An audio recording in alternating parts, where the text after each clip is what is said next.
নমস্কাৰ বন্ধু বান্ধৱীসকল, আজি মোৰ থাম্বনেইলটো চাই গম পাইছে কিহৰ কাৰণে ভিডিঅ'টো কৰিব ওলাইছোঁ। বলক দেৰি নকৰাকৈ ভিডিঅ'টো আৰম্ভ কৰোঁ। প্ৰথমতে SHGৰ বিষয়ে আজি আলোচনা কৰিম। আপোনালোকে থাম্বনেইলটো চাই গম পাইছে যে SHGৰ এইকেইটা কাম আপোনালোকৰ যদি শুদ্ধ নাথাকে আপোনালোকৰ কেঞ্চেল হৈ যাব পাৰে, আপোনালোকৰ গোটটো কেঞ্চেল হৈ যাব পাৰে। তো কিহৰ কাৰণে কেঞ্চেল হ'ব? আপোনালোকে গোট কৰিছে কিন্তু গোটত এক্টিভ নাই, আপোনালোকে কি কৰিছে গোট কৰা নাই। আপোনালোকে এটাই বিচাৰিছে, আপোনালোকে এটাই জানিছে যে আমি উদ্যমিতাৰ 10,000 টকাৰ এপ্লাই কৰিছোঁ, 10,000 টকাটো লাভ কৰিম আৰু আমাৰ আৰু গোটৰ লগত কোনো লেনদেন নাই। আমি গোট নকৰোঁ, আমি 10,000 টকাটো পালেই হ'ল। চৰকাৰে আমাক 10,000 দিব, 10,000 টকাটো পালেই হ'ল। আপোনালোকে সকলোৱে এইটোৱে ভাবি আছে 10,000 10,000 10,000, বুজি পালে? আপোনালোকে গোটটো আপোনালোকে ভালকৈ চলোৱা নাই, খালি আপোনালোকৰ এটাই মনত আছে কি 10,000। আপোনালোকৰ যদি আপোনালোকে সপ্তাহে গোট কৰি আছে, আপোনালোকে গোটৰ পৰা লওক 10,000 টকা। অকলে 10,000 টকাৰ ঋণ লৈ আপোনালোকে ব্যৱসায় কৰক, ব্যৱসায় কৰি থাকক। তাৰপিছত চৰকাৰে যদি দিয়ে সেই টকাটো আকৌ লগাই পেলাই আকৌ ডাঙৰ কৰিব, ব্যৱসায়টো ডাঙৰ কৰিব, বুজি পাইছে? তো আপোনালোকৰ গোটটো ঠিক কৰক। আপোনালোকে কি কৰক, গোট ঠিক কৰক যাতে 10ৰ পৰা 10,000, প্ৰথম 10,000 পাব, তাৰপিছত আকৌ যাতে 25,000 টকাটো লাভ কৰে। আৰু আপোনালোকৰ গোটে যাতে বেংকৰ লগত লেনদেন ঠিক ৰাখে, মানে আপোনালোকে মাহে মাহে গোটৰ টকা জমা দিব, বেংকত গৈ আপডেট কৰিব, আপ টু ডেট কৰি আনিব, যাতে আপোনালোকৰ গোটটো চব ঠিক থাকে। আপোনালোকৰ 10গৰাকীয়ে সপ্তাহৰ মিটিং কৰিব লাগিব, সপ্তাহে আহিব লাগিব। কিছুমানে কি কৰিছে, মই কিয় যাম, এনেকৈ আছে, মই কিয় যাম, মই নাযাওঁ, পইচাখিনি লৈ যাবনে প্ৰেচিডেণ্টে, ঘৰৰ পৰা প্ৰেচিডেণ্টে লৈ আহিব, সেইটোৱে ভাবে। কিছুমানে ভাবে যে ঘৰে ঘৰে গৈ পেলাই আনিব নেকি। তো আপোনালোকে নিৰ্দিষ্ট জেগা এটা বিচাৰে যে আজি এইটো ঘৰত হ'ব, আজি ইটো ঘৰত হ'ব, তেনেকৈ আপোনালোকৰ 10গৰাকীৰ ভিতৰত ভগাই লওক, বুজি পাইছে? আপোনালোকে 10গৰাকীৰ ভিতৰত ভগাই লওক কাৰ ঘৰত হ'ব, সপ্তাহে সপ্তাহে কাৰ ঘৰত হ'ব। আৰু কিছুমানে ভাবি আছে যে আমাৰ ঘৰত কেনেকৈ হ'ব, কিছুমান এইটো লৈও কাজিয়া হয় যে আমাৰ ঘৰত কেনেকৈ, আমাৰ জেগা নাই।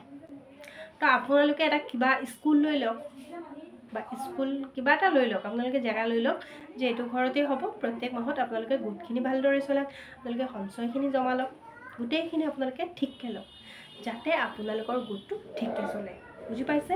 আৰু আপোনালোকে কিন্তু চৰকাৰৰ যিটো 25,000 টকাটো খৰচ কৰিলে নহ'ব। আপোনালোকৰ এই 25,000 টকাটো থাকিব লাগিব আৰু আপোনালোকৰ গোটটো ভালদৰে চলি থাকিব লাগিব, বুজি পাইছে? আৰু কোনোবাই যদি ঋণ লৈছে, ঋণ লৈ বহুতে কি কৰিছে, জমা দিয়া নাই, ঋণখিনি দিয়া নাই।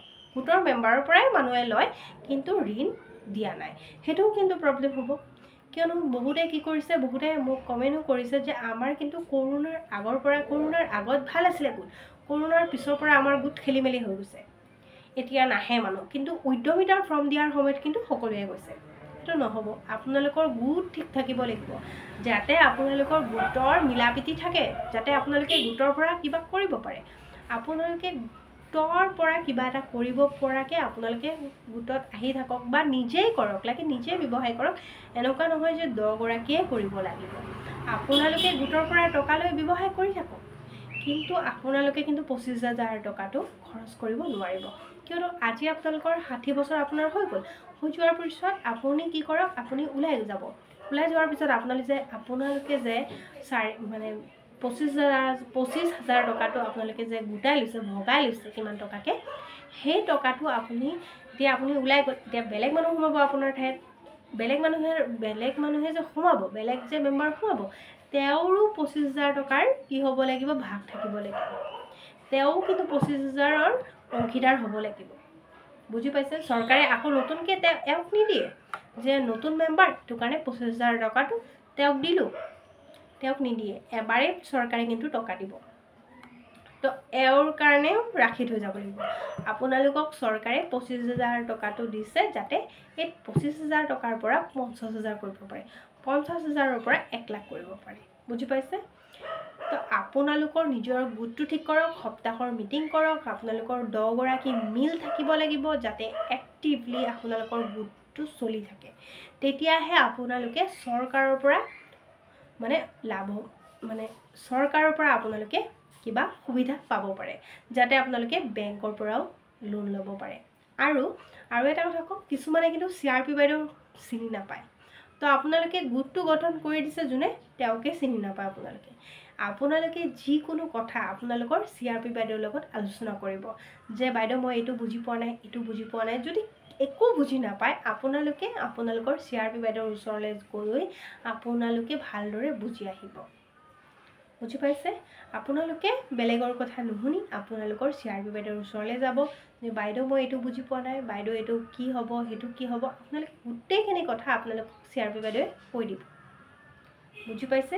আপোনালোকৰ গোটটো ঠিক কৰি ৰাখক। কি ঠিক কৰিব? আপোনালোকে বৰঙণি বহি ঠিক কৰি ৰাখিব লাগিব, আপোনালোকৰ মানে ঋণ লোৱা বহি ঠিক কৰিব লাগিব, খৰচৰ বহি ঠিক কৰিব লাগিব, সাপ্তাহিক আপোনালোকে প্ৰচিডিং ভালকৈ লিখিব লাগিব, গোটত সকলোৱে আহিব লাগিব, যাতে গোটত আহে, গোটৰ বেংকত মাহে মাহে টকাখিনি জমা দিব লাগিব, যাতে এইখিনি কাম গোটেইখিনি কাম যাতে শুদ্ধকৈ হৈ থাকে। এইখিনি শুদ্ধকৈ হৈ থাকিলে আপোনালোকে কি হ'ব, আপোনালোকৰ চৰকাৰৰ পৰা মানে সুবিধাখিনি চৰকাৰৰ পৰা আপোনালোকে যাতে লাভ কৰি থাকে। বুজি পাইছে? আশা কৰোঁ মোৰ ভিডিঅ'ৰ গোটেইখিনি কথা আপোনালোকে ভালদৰে বুজি পাইছে। মোৰ ভিডিঅ'টো ভাল লাগিলে লাইক, কমেণ্ট, শ্বেয়াৰ কৰিব, চেনেলটো ছাবস্ক্ৰাইব কৰিব। ধন্যবাদ।